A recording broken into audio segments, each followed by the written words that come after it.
Welcome to the Deep Dive. Today we're taking on a figure whose footprint on the modern world is, well, you could argue it's matched by only two others in American history. George Washington and Abraham Lincoln. Exactly. We're talking about Franklin Delano Roosevelt, the 32nd President of the United States. And our mission today is to really unpack the sources that chronicle a man who stood at the intersection of, the two biggest crises of the 20th century, the Great Depression and World War II. It's an extraordinary study in contrast, really, and that's the central theme running through all the material we've reviewed. Okay. When you look at his origins, the tension is immediate. How does a figure born into such, immense privilege, a man who actually struggled academically at Harvard and had to overcome this devastating, life-altering illness, Right. How does he become the undisputed champion of the working class and, in the process, forge a completely new global order? That is the core puzzle we are trying to solve. So our deep dive is designed to trace that entire arc. His gilded origins, the personal struggles that completely redefined him,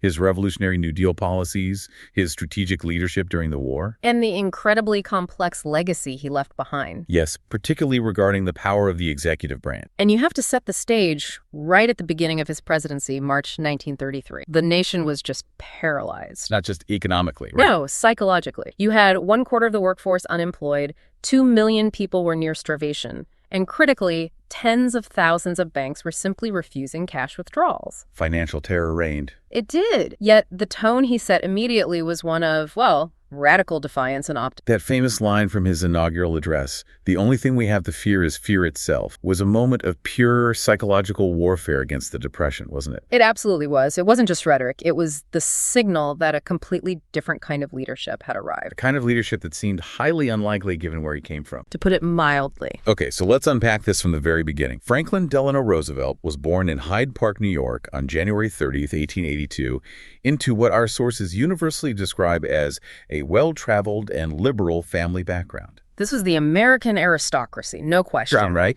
That family foundation is so crucial because it gave him both the financial security and the political connections to pursue a decades-long career. His father, James Roosevelt, was a highly successful businessman. A Harvard grad. A Harvard graduate, yeah, who had interests in coal and transport companies. He was also connected to the Democratic Party establishment, having served at the U.S. Embassy in Great Britain in the 1850s. So that gave Franklin a kind of lineage stretching back through Democratic foreign policy. Exactly.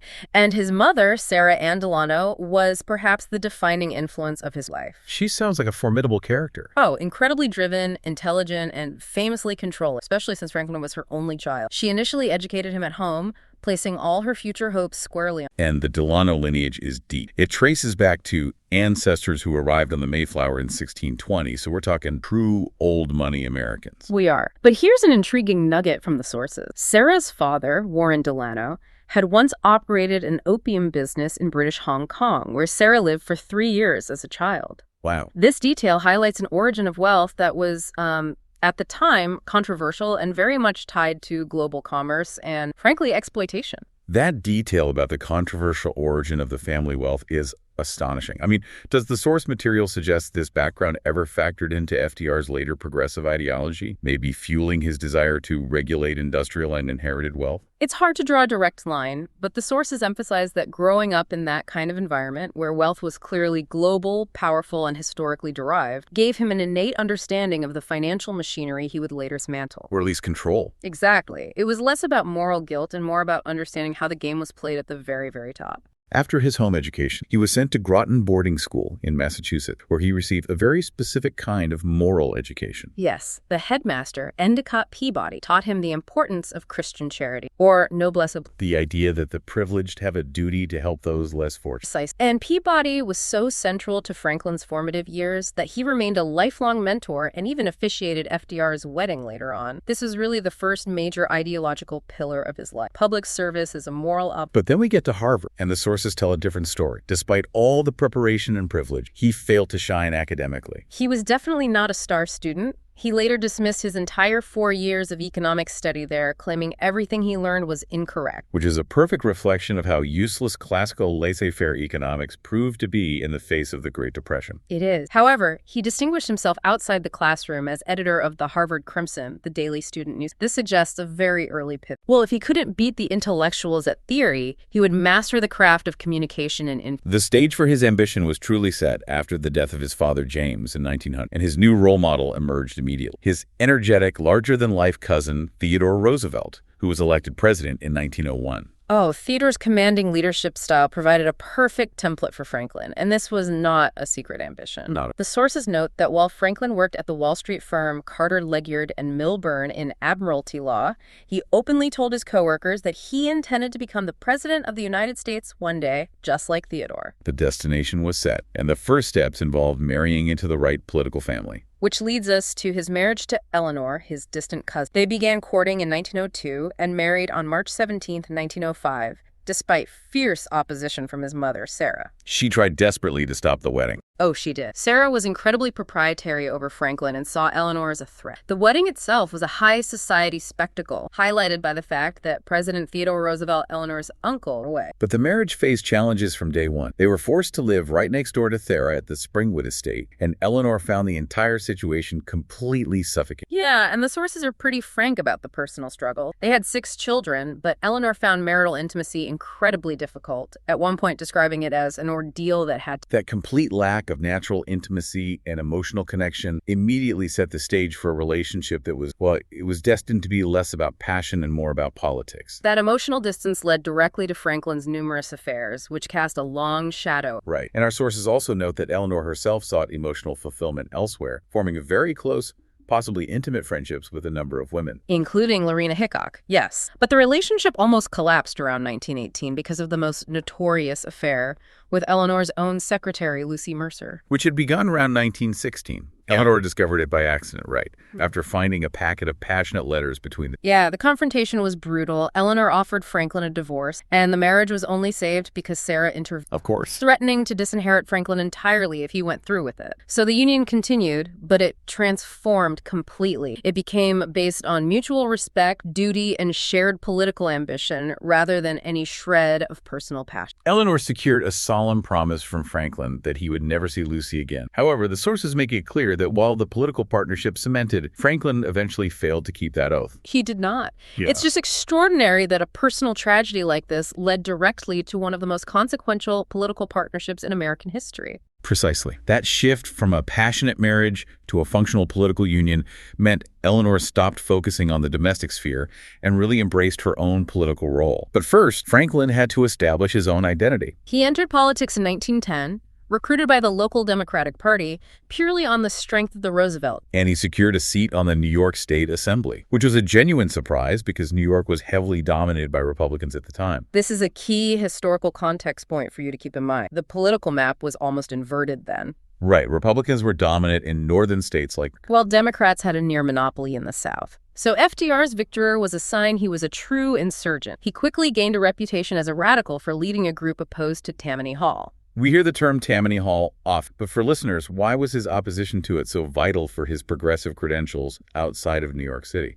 What was it exactly? Well, Tammany Hall was the quintessential corrupt political machine. It controlled nominations and dictated policy in New York City through a system of patronage and backroom. So it looked after the entrenched wealthy. Absolutely. So for FDR, a well-born aristocrat, to actively lead insurgents against this machine was a declaration that he stood for progressive reform and clean governance. It distinguished him immediately from the traditional, often corrupt, Northern Democratic establishment. That positioning led him to back Woodrow Wilson's 1912 presidential elect over his own cousin, Theodore Roosevelt, who was running for the short-lived Progressive Bull Moose Party. It was a strategic gamble that paid off. Wilson won, becoming the first Democratic president since 1897, and FDR was rewarded in 1913 with the appointment of Assistant Assistant Secretary of the Navy. A role that became his political crucible. He and his boss, Josephus Daniels, oversaw critical work, introducing a merit-based promotions and extending civilian oversight over naval. But more crucial, he dealt directly with the immense civilian workforce involved in shipbuilding and maintenance. And what's fascinating here is that this position gave him invaluable experience handling labor issues and industrial disputes on a massive scale. Remember, he was dealing with the largest industrial employer in the country at the time. These are skills that would become absolutely crucial during the social unrest of the Great Depression and the industrial mobilization of World War II. Exactly. And it was here that he also forged his lifelong love and deep affiliation for the American Navy. And when WWI broke out and the sinking of the Lusitania forced the U.S. to rearm, FDR oversaw the doubling of the U.S. Navy's size by 1918. This really solidified his credentials not just as a reformer, but as a dynamic and effective administrator and a national. But despite this successful track record, the immediate political headwinds were against him. He ran as VP candidate with James N. Cox in 1920, but lost heavily to the Republican Warren G. Harding. That loss marked the high point of America, a policy FDR would spend the rest of his life fighting. Though it was a defeat,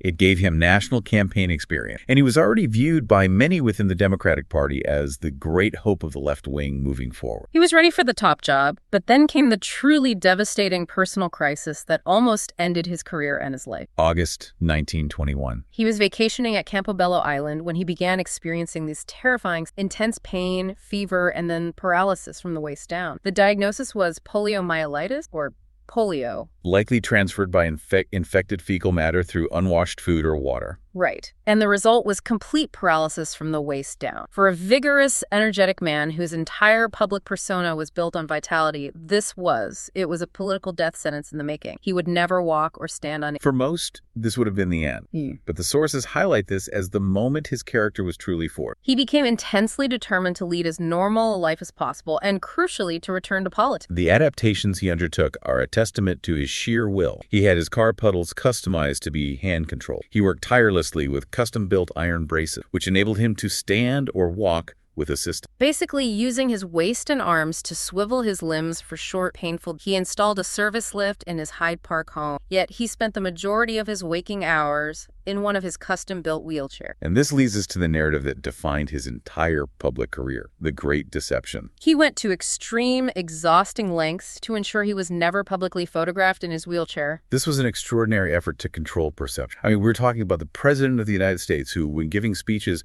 would grip the podium with all his strength, relying on an aide or one of his children, sometimes two of them, for physical support, just to remain upright for the speech. It was a massive psychological burden. The American public genuinely did not know the true nature of his paralysis. They thought he was merely lame or arthritic. And he was convinced, probably rightly so, that his rivals would use his physical inability to walk as proof that he was unfit to govern. Absolutely. And the press corps was largely complicit in this deception, agreeing not to publish photos that revealed full disability. The search for a cure led him to Warm Springs, Georgia in October 1924, hoping to regain strength in the warm, mineral-rich water. Though he never recovered full mobility, Warm Springs became central to his life as identity. He purchased the property and founded the Roosevelt Warm Springs Institute for Rehabilitation, dedicated to treating polio. By the 1930s, it was the only center of its kind. It was his physical and mental sanctuary where he built the Little White House. And he used this period of recovery for a massive political dress rehearsal. He gave presidential nomination speeches in 1924 and 1928, viewing them as necessary public proofs that he could physically stand and campaign without his ability and liability. That determination paid off perfectly. In 1928, Al Smith, the Democratic presidential nominee, asked FDR to run for governor of New York. And FDR won by the narrow margin of 1%, becoming the head of government's most popular and the immediate frontrunner for the 1932 president. While Smith himself was crushed nationally, partly due to fierce anti-Irish and anti-Catholic sentiment, so FDR was perfectly positioned just as the greatest economic crisis in modern history struck. Stage was set, and the trigger was pulled on Tuesday, October 29, 1920, the Wall Street crash. This event plunged the world economy into unimaginable setting FDR. The sources are so clear that this wasn't just a market correction, it was a systemic failure rooted in a speculative frenzy. The crash was fueled by massive speculative public investment in the late 1920s. Millions of ordinary Americans had invested their lives, often taking out loans or buying stocks on an IOU basis, buying on margin, hoping to pay back the loan later with profit. A giant house of cards built on borrowed outcome. And this frenzy was compounded by deep-seated corruption and insider dealing at the highest level. Our sources explicitly highlight men like Joseph P. Kennedy, JFK's father, who would engage in illegal stock manipulation. Buying worthless stocks to artificially inflate prices, then selling them to inexperienced investors just before the crash. Yes, Kennedy's actions weren't isolated. They epitomize how the elite exploited the boom and then benefited from the bust. He went on to make millions during the Depression itself by buying up valuable real estate at incredibly reduced prices. And that accumulation of wealth by the few, while millions were devastated, fueled the political rage FDR would later harness. The crash was catastrophic because it shattered public confidence in everything, especially the banking system. Right. The larger banks had recklessly invested customers' money in the stock market. When the crash hit, they lost huge sums and were unable to give cash back. Which caused the famous panic-driven chain reaction, the infamous bank run across America. Millions rushed to withdraw non-existent savings, guaranteeing the widespread collapse of financial institutions. And because America was the largest economy, the contagion spread globally, crippling consumer spending and lending, leading to mass layoffs. This is where the global context becomes terrifying. Yeah, the recall of international loans desperately damaged countries struggling to recover from WWI, specifically Germany and Japan. This economic devastation created mass unemployment there, which contributed directly to the rise of radical nationalistic political parties. So the Great Depression wasn't just an American financial crisis. It helped sow the seeds of the Axis powers that led to WWII. Without a doubt. And President Herbert Hoover's administration just exacerbated. He believed the crisis was cyclical and would be short-lived, refusing to stimulate the economy. He strictly followed the gold standard, so he thought printing money or offering stimulus, what we now call quantitative easing, was irresponsible. He did. He believed the government should not interfere. And he made things worse by raising import tariffs, which just choked global transactions and deepened the depression worldwide. While Hoover's reputation sank, FDR was succeeding as governor of New York, enacting reforms like setting up an employment commission, unemployment insurance, and securing better pensions. He won re-election by a massive 14% margin. His 1932 campaign platform was a direct repudiation for better regulation, cutting trade tariffs, help for farmers, and investment in public work. He secured the Democratic nomination and defeated Hoover in a massive 57% of the popular vote, and he secured control of both houses of Congress. The American people were desperate for action. But his journey to the White House was almost violently cut short. Just 17 days before his inauguration on February 15, 1933, there was an assassination attempt in Miami. By Giuseppe Zangara, a mentally ill Italian-American labor. Zangara fired numerous shots. They all missed FDR, but 5 bystanders were injured, including the mayor of Chicago, Anton Cermak, who later died, while there were conspiracy theories suggesting the target was Cermak. Right, because of this crackdown on organized crime. Yeah, but Zangara's motive was more likely general disaffection and rage directed at society's elites, with Roosevelt as the target. Zangara was executed just 5. So on March 4, 1933, FDR takes the oath, facing this crisis point. His answer was the New Deal, a program of mass public investment and government-created jobs. He was deliberately echoing his cousin Theodore's Square Deal by declaring that the federal government would actively pull the nation out of the Depression, transforming its own role in the process. And he didn't rely on Congress alone to communicate this vision. He galvanized the public through his fireside chats, these regular radio broadcasts, to inform the nation directly. His first action on March 9, 1933 was critical, the Emergency Banking Act. He gave himself power to control bank opening times and, crucially, ordered the Federal Reserve Bank to issue current. That's the quantitative easing Hoover had refused. Why was this act so revolutionary at the time? Because it was the first massive peacetime expansion of federal power over monetary policy. By ordering the Fed to issue currency and temporarily closing banks, he effectively broke the link to the traditional gold standard mind. FDR was saying the government's credibility, backed by the printing press, was strong enough. And it worked. 6 days later, the banks reopened, deposits resumed, and share prices immediately rose by 15%. This ended the bank run and gave him the psychological capital he needed to launch the first recovery. So phase 1 was about stopping the bleeding and putting people to work immediately. We saw FERA, the Federal Emergency Relief Administration, which provided loans and grants for public works. Right, and later that year, he repealed Prohibition, which had lasted from 1920 to 1930, purely to stimulate the economy, increase tax revenue, and boost morale. The cornerstone of this relief phase was infrastructure. The Public Works Administration, PWA, came to spend nearly $7 billion over the next decade. This was monumental. It financed roads, Railways, massive hydroelectric dams, schools. I mean, so much of the fundamental U.S. infrastructure still in use today dates back to this New Deal investment. It permanently transformed the American landscape. And he didn't stop there. There's the Civilian Conservation Corporation, the CCC, which put 250,000 young men to work in rural conservation projects. And the Reconstruction Finance Corporation funding major railroads, the Federal Trade Commission providing mortgage relief. But then we get to the Agricultural Adjustment Act, the AAA. This was highly controversial. This is the one that aimed to raise commodity prices by paying farmers to reduce production.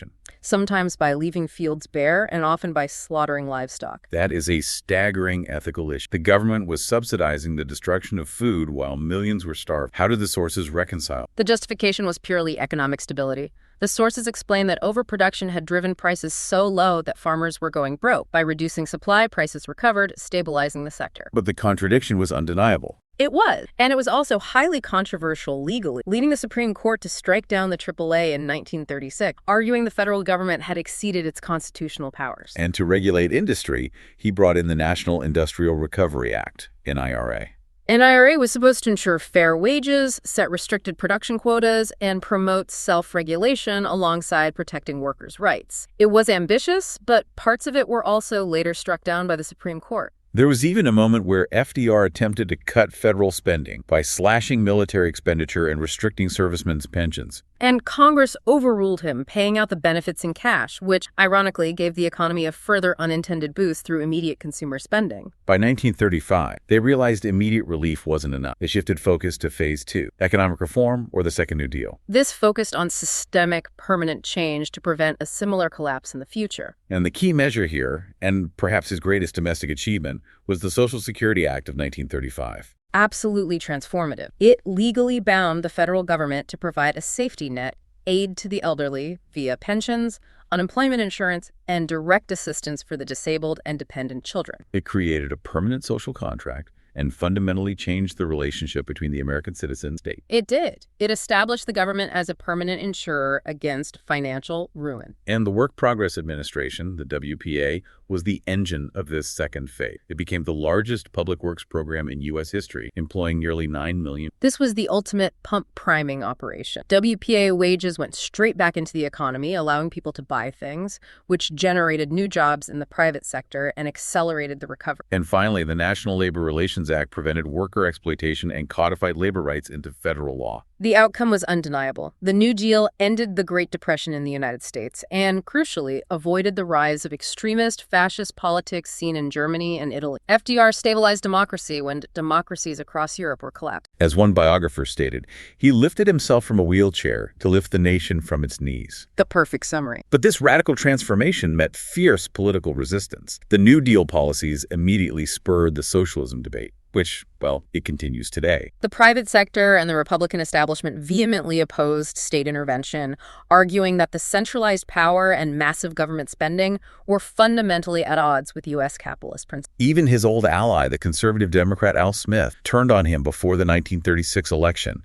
trying to portray Roosevelt as a communist. He compared him to Karl Marx and Vladimir Lenin. And that completely backfired. Completely. Roosevelt's reforms had demonstrably lifted millions out of poverty, securing the fierce, loyal support of the public and the emerging labor unions. They saw Smith and the business leaders as the very people whose failures had caused the initial upheaval. Beyond the economic rescue, the New Deal spurred a massive political alignment that reshaped American demographics, the African-American vote. Right. Race relations were severely strained post-WWI, with mass violence like the Tulsa riot, the reemergence of the KKK, and widespread lynchings in the South. Roosevelt was constrained by Southern Democratic support, which often blocked robust civil rights legislation. He was. However, he did tighten legislation against vigilante attack, and his New Deal policies disproportionately benefited Black Americans, who were more like Floyd. The WPA and CCC were life. But perhaps the most significant champion for the cause was his wife, Eleanor. Eleanor Roosevelt emerged as a great champion of Black America. She was sympathetic to organizations like the NAACP,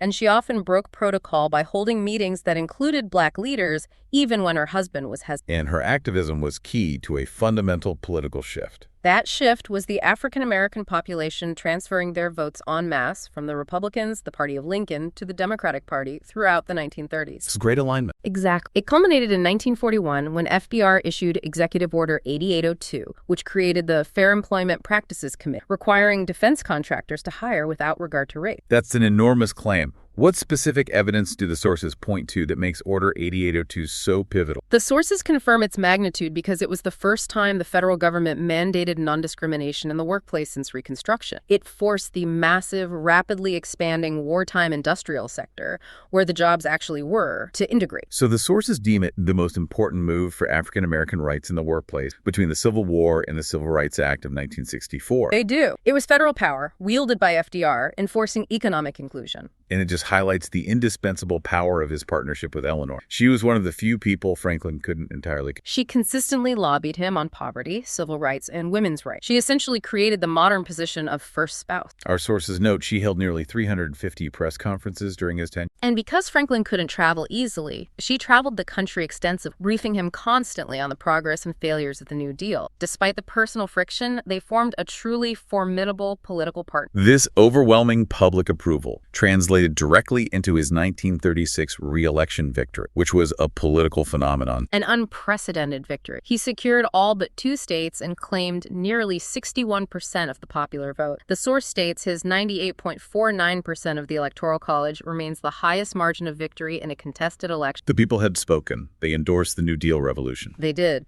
But his second term was immediately dominated by resistance from the U.S. Supreme Court, which had struck down several key New Deal reforms, arguing they were unconstitutional federal overreach. Right, so FDR sought to overcome this by proposing a bill to allow him to replace aging just with his own supporters, effectively trying to pack the court. And this was met with fierce backlash. It was. They feared that giving him that power would make him and his successors too powerful. And this brings us to a major, enduring criticism of FDR, his controlling, almost secretive nature. He was notoriously devious in his administrative style. He famously said he never let his right hand know what his left hand was doing. And this control and intense secrecy extended even to his last vice president, Harry Truman. Wait, keeping the future president completely ignorant of the nation's most critical weapon, the one that guarantees post-war security? How did the sources reconcile that extreme? The sources suggest FDR viewed secrecy as necessary for administrative efficiency and control during a crisis. He believed he alone could effectively manage the immense complexity of the New Deal and the global war. So he kept Truman entirely in the dark on critical WWII matters, including the nuclear weapons program, the Manhattan Project. He did. All power flowed directly through him, even at the cost. Meanwhile, global concerns were mounting rapidly in the late 1930s. Hitler's expansion in Europe and Japan's aggression in Asia were threatening to ignite a second global war. FDR was personally a believer in Wilson's outward-looking policy, but he was constrained by Congress and public opinion, which strongly favored isolationism after WWI. And this isolationism was complicated by large portions of the U.S. population descending from recent European immigrants, German, Italian, Irish. Which complicated interventionist politics. Yeah. The U.S. was effectively handcuffed. He was prevented from interfering in the Spanish Civil War or Japan's invasions of Manchuria. The tide finally began to change when Hitler broke the Munich Agreement and invaded the rest of Czechoslovakia in March 1930. FDR recognized that isolationism was unaffordable, especially with Japan's expansion threatening U.S. When Britain and France declared war on Germany in September 1999, FDR aligned himself. After the fall of France in the summer of 1940, U.S. isolationism went into sharp decline. FDR sanctioned a massive increase in military spending and implemented the country's first peacetime draft. The army swelled to nearly 1.5 million men by 19, and he was politically masterful in preparing the country for war. To neutralize Republican opposition, he appointed known Republican interventionists like Henry Stimson and Frank Knox, secretaries of war and navy, creating a bipartisan war cabinet. Right, and his support for Winston Churchill was crucial. In return for access to Caribbean naval bases, the U.S. gave the Royal Navy 50 destroyer-class battleships. WWI vintage ships, but absolutely vital for Britain's defense against U-boats. And that aid escalated dramatically from the Cash-Based Neutrality Act to the $50 billion Lend-Lease program, passed in March 9th. This was essentially economic warfare. It allowed more materials to be lent or leased to allied nations. Britain, Free France, China, and the Soviet Union under the pretext of aiding U.S. national security. The U.S. became the arsenal of democracy. And it was in this atmosphere of global crisis that he made the unprecedented decision to break George Washington's most sacred presidential precedent, the two-term. Washington had set that precedent as a fundamental check against the rise of an American monarch. It was a custom adhered to by all of FDR's predecessors. But facing a global war and deeply believing he was the only man capable of navigating the coming storm, Roosevelt ran again. And he won an unprecedented third term on November 5, 1940, securing nearly 55% of the popular vote. That election was timed because less than a month later, Imperial Japan would force America. Japan, driven by militaristic nationalism, sought to reject democracy and create a self-sufficient Asia, ending its dependence on foreign imports and Western power. Their expansion started with Manchuria in 1931 and the partial annexation of China in 1930. And the U.S. response was a firm halt to all exports that could aid Japan's war effort, including nearly 95% of its critical oils. This action essentially forced Japan's hand. They viewed the U.S. Pacific Fleet as the only thing standing between them and regional supremacy. The military planners in Tokyo decided the U.S. Pacific Fleet in Hawaii must be destroyed. So on December 7, 1941, the massive Japanese task force struck Pearl Harbor. The attack resulted in over a dozen U.S. ships sunk or badly damaged, including 8 battleships and over 2,000 captured. However, the crucial strategic miss, which fundamentally shaped the entire Pacific War, was that the main target, the U.S. aircraft carriers Enterprise, Lexington, and Saratoga, were out of port. They formed the operational nucleus of the future. The next day, FDR delivered his famous speech to Congress, declaring December 7th, 1941, a date which will live. And 3 days later, Germany and Italy declared war on the U.S., effectively sealing the doom of the Axis powers against the world's richest industrial nation. Roosevelt and his generals knew they needed a quick psychological. This led to the highly risky Doolittle raid. The planning was secretive and daring. On April 18, 1942, 16 B-25 Mitchell medium bombers took off from an aircraft carrier, a staggering feat, to strike Tokyo and other key sites, crashing in China after. While the physical damage was minimal, the psychological boost for U.S. morale early in the war was just immense. It showed Japan and the world that the U.S. was not beaten and could strike back directly at the Japanese home. The industrial military might of the U.S. quickly began to manifest itself. Just 6 months after Pearl Harbor, the U.S. Navy engaged and defeated the Japanese Navy at the Battle of Midway. Midway was catastrophic for Japan. They lost all 4 of the fleet's aircraft carriers, which they could not easily replace. This permanently ended Japan's offensive capability in the Pacific. From that point on, they were on the... But the war was far from over. Let's discuss the brutal battle for Guadalcanal, which the sources call the turning point of the Pacific War, specifically because of FDR's personal resolve. The Japanese occupied the Solomon Islands and began building an airfield on Guadalcanal, which threatened Australia. Despite the Allied Germany First policy, FDR consistently reaffirmed his commitment to taking and holding Guadalcanal. When the fighting descended into a 6-month campaign of attrition, his resolve was severely tested. He sent a famous message to the chiefs of staff stating, "My anxiety about the Southwest Pacific is to make sure that every possible weapon gets into that area to hold Guadalcanal." He ordered the dispatch of 20 more ships and crucial supplies, preventing a Japanese victory in mid-November 19. The U.S. eventually committed over 60,000 men. It was a brutal conflict, the Stalingrad of the Pacific, but Roosevelt's determination won out. By reinforcing that position when his generals were tempted to retreat, he turned the tide decisive. He did, but the ultimate reason for the Allied victory was the colossal industrial capability of the states, which FDR's New Deal infrastructure and policies had inadvertently prepared. The sheer numbers are just staggering. Between 1941 and 1945, the U.S. produced nearly 2.5 million trucks and 90,000 tanks. In 1944 alone, America produced more aircraft than Britain, Germany, Japan, and the Soviet combined. This was the true arsenal of democracy. This industrial might, combined with America's natural resources and Soviet manpower on the Eastern Front, was the key to, once unleashed, the tide of the war turned quickly and decisively. Yet, while FDR is lauded for his military leadership, we have to acknowledge the black spots in America's wartime record, particularly the Japanese-American incarceration. This was a dark chapter. In 1942, Congress and FDR's administration took the position that 127,000 Japanese Americans, 2/3 of whom were U.S.-born, posed a risk as a potential fifth column. And FDR signed presidential orders leading to the mass incarceration of over 110,000 Japanese Americans in concentration camps, forcibly removing them from their homes and business. This policy was widely approved by the public during the hysteria of the war, but the sources emphasized the magnitude of the constitutional violation. Those detained had no proven links to the Japanese government. It took until 1988 for President Ronald Reagan to sign the Civil Liberties Act, issuing a formal apology and paying reparations, acknowledging the profound injustice. It did. And he also faced criticism regarding the Holocaust, specifically for not doing more to relax immigration quotas and take in fleeing Europe. Well, the U.S. did take in between 180,000 and 225,000 Jewish refugees between 1933 and 1945. Critics argue more could have been done. They do. However, the sources note that once the sheer unprecedented scale of the Nazi atrocities became fully apparent, Roosevelt established the War Refugee Board in 19... This board organized relief efforts that successfully saved thousands, perhaps tens of thousands, of European Jews in the final. Despite the success on the home front, the strain of wartime diplomacy began to take a massive toll on FDR's already compromised health. The Tehran Conference in November 1943 was a key break. Because Joseph Stalin refused to leave Moscow, FDR had to travel over 7,000 miles to meet with Churchill and Stalin in Iran. The 14,000-mile round trip,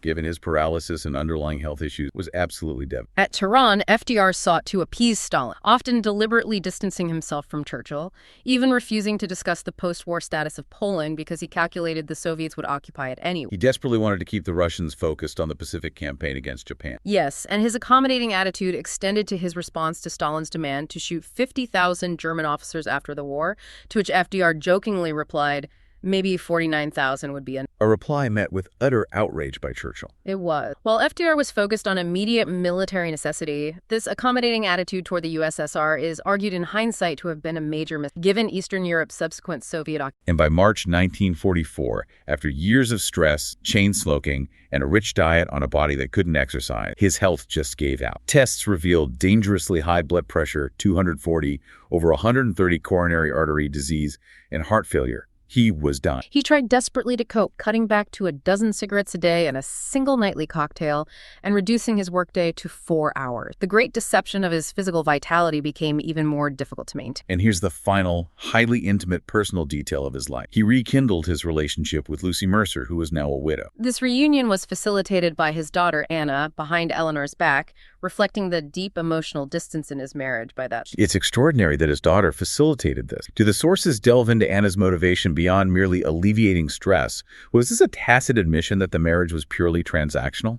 The sources suggest Anne believed her father was desperately lonely and that the stress of the war was literally killing. She felt Lucy Mercer provided the only genuine personal comfort and non-political companionship he had left. Wow, that speaks volumes about the emotional vacuum in the Roosevelt marriage. It does. Despite this profound ill health, he ran for an unprecedented fourth term in November 1944, winning 53% of the popular vote. He was determined to solidify his domestic legacy before the war ended. In January 1944, he delivered his 11th State of the Union address, proposing what he called a second Bill of Rights, a blueprint that defined the Democratic Party for decades. This concept deserves major exploration. The original Bill of Rights provides negative rights freedoms from government intrusion. Speech, religion, due process. Right. FDR proposed positive rights, arguing that the new century required economic provisions to be guaranteed by the government to ensure social stability. He argued for the right to employment, decent housing, and adequate income, education, and health. Why does this framework remain such a dividing line in U.S. politics today? Because it fundamentally shifts the purpose of government from simply protecting freedom to actively guaranteeing social and economic outcomes. He justified these rights not just morally, but strategically arguing they were necessary to avoid social unrest. And that foundational idea remains the core progressive argument in American politics today. It does, setting a high benchmark for governmental responsibility that is still largely unattained. And we cannot discuss his final month without mentioning the Manhattan Project, the secret nuclear program he initiated after Albert Einstein's warning in 1930. His extreme secrecy kept even Vice President Truman entirely out of it. The first nuclear weapon was detonated in July 1995 after But the decision to use the bombs on Hiroshima and Nagasaki in August 1945 prompted Japan's surrender, avoiding a predicted 1.5 million Allied casualties in a mainland assault. The atomic bomb, combined with America's industrial might, made the U.S. practically invulnerable until the Soviets developed their own weapons in 1940. His ultimate global legacy, however, was the resurrection of Woodrow Wilson's failed League of Nations idea. FDR agreed with Churchill in 1941 to create the United Nations. The UN Charter was drafted on April 25, 1945, just weeks after his death. His successor, Harry Truman, appointed Eleanor Roosevelt as a delegate. And she went on to chair the committee that passed the Universal Declaration of Human Rights in 1948, solidifying the Roosevelt legacy on a global humanitarian scale. And continuing her act. On April 12, 1945, at the Little White House in Warm Springs, while having his portrait painted, Franklin Delano Roosevelt suffered a massive cerebral hemorrhage. He died a few hours later, aged just 6. The mourning was profound, and to millions of Americans, he was a savior. The man who had crushed Nazi Germany and Imperial Japan and delivered the country from economic ruin. He was laid to rest in the rose garden of his spring. Today, his historical standing is incredibly high. He's generally deemed by many historians to be one of the 3 greatest presidents, ranking with Washington and Lincoln. An extraordinary feat, considering his decade-long private battle with polio. The debate over his legacy, however, endures fiercely. His critics claim the New Deal was too liberal, fundamentally increasing the size and power of the federal state far beyond what the Founding Fathers intended. Setting a precedent for massive centralized power. But his defenders counter that his reforms were absolutely necessary. Crisis measures that lifted millions from poverty, restored faith in democracy, and set the United States on a course for unparalleled post-war prosperity. And the period between the 1930s and 1960s saw more Americans join the middle class than any other period in U.S. history, largely due to the stabilizing foundation of the New Deal. The unarguable consensus, however, is that Franklin Roosevelt successfully guided America through the greatest war in human history. The nation emerged from his presidency internally and externally stronger than before. His career shaped the geopolitical landscape of the entire world for decades after. Absolutely. His life was the forge of the modern world. But let's end with this provocative thought for you to consider. Despite all his political triumphs and the forging of the UN, FDR died, having broken George Washington's most sacred presidential precedent, the 2-term limit. What does it say about the modern U.S. presidency that the one man who successfully saved the nation from 2 defining global and economic crises was also the one who fundamentally altered the balance of executive power? Something to mull over as you reflect on this extraordinary life.